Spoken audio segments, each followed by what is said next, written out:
chơi mầm đó có thể chơi tật lên chơi kham nghiêm thế xua chơi mầm áp chơi mầm này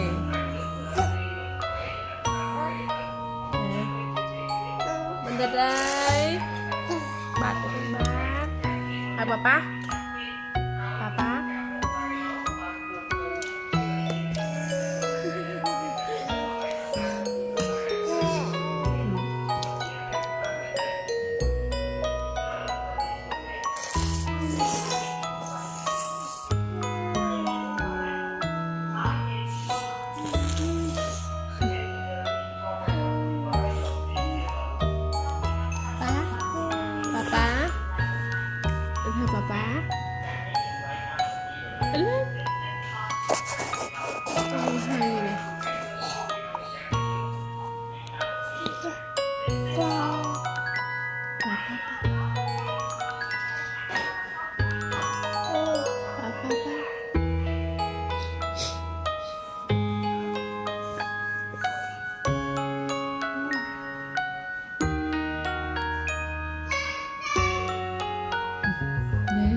mầm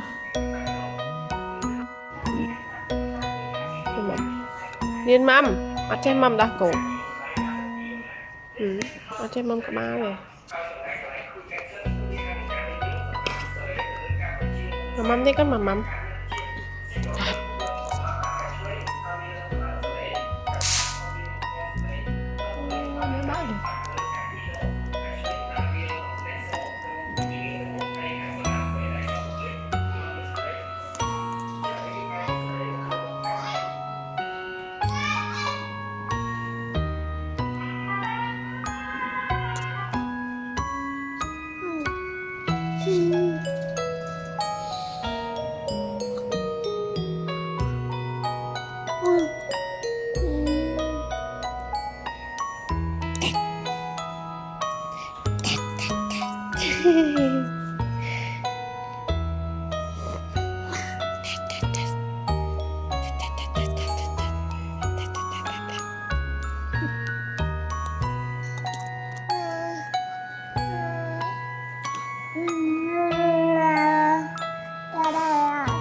bố của mình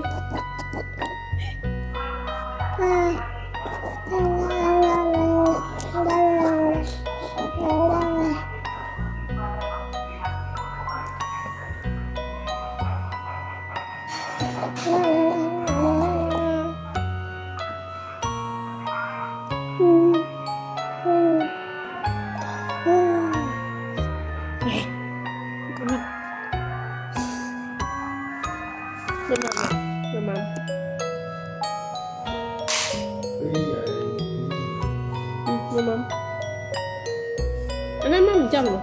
đẹp mắm nghe nè mắm như vậy đây là gì mới vay mô hoặc còn vay mô đặt vay mô